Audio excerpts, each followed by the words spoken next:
Hello everybody and welcome to the HacettepePathology.com Case of the Month series.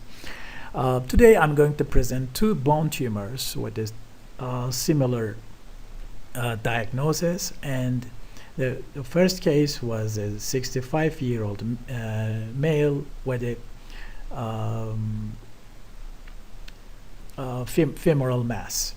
So the previous diagnosis was, and this was a consult case, and the previous diagnosis was fibrous dysplasia. And when we look at these areas, you can read the Chinese letters here, and you can see the fibrous proliferation just in the intertrabecular area. And as you see, there's no the bony trabeculae are not lined by the osteoblastic rimming, so this is good for fibrous dysplasia. And there were some other areas devoid of trabeculae, but only the fibrous spindle areas, and as you see again some bony trabeculae, and there are also some spindle proliferation with a storiform and fasciculated pattern. So this was diagnosed as fibrous dysplasia, but here the key feature of this tumor was the radiology correlation.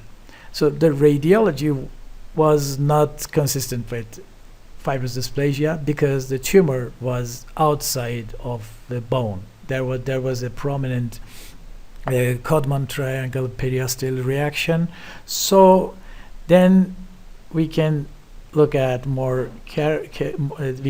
case more carefully, and we started to see some cells with hyperchromasia, and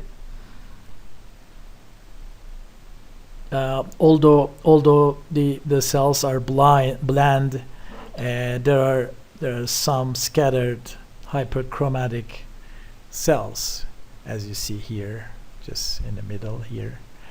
And of course we can look for mitotic activity. If I can find the one here, maybe it's not. Yeah, it's okay. So we might also encounter with a mitotic figure, and although these areas with the spindle cell predominant morphology could also be seen in fibrous dysplasia, the clinical impression also there are some inflammatory cells on accompanying to these fibrous proliferation,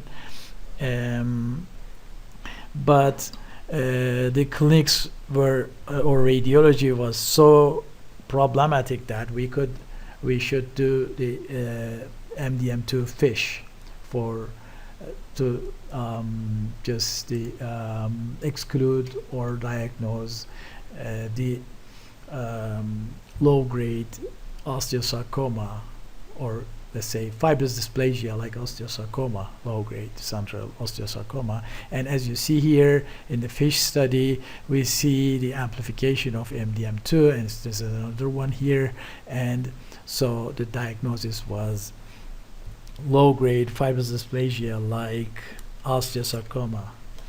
And the other case was a 55-year-old female from the maxillae, and this is the only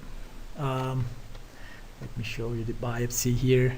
This is a small piece of tissue, and this is it, and it looks like it's just got out of the bone and maybe just infiltrating the gingiva.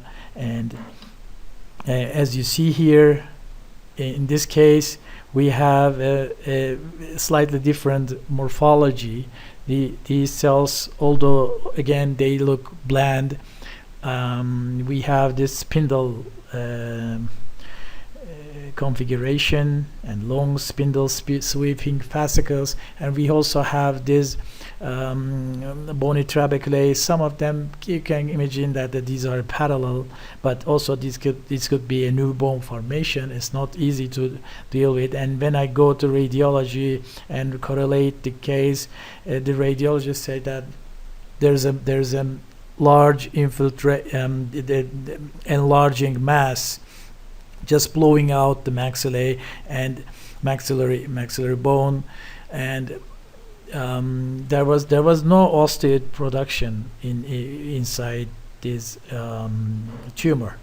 But again, here, although we don't see so much hyperchromasia or mitotic figure, even I don't see any scattered hyperchromatic cell. Again, the most probable diagnosis was low-grade osteosarcoma, and again we ordered FISH, and the FISH was amplified in some cells also, and the diagnosis again was low-grade central osteosarcoma. So these are two cases that may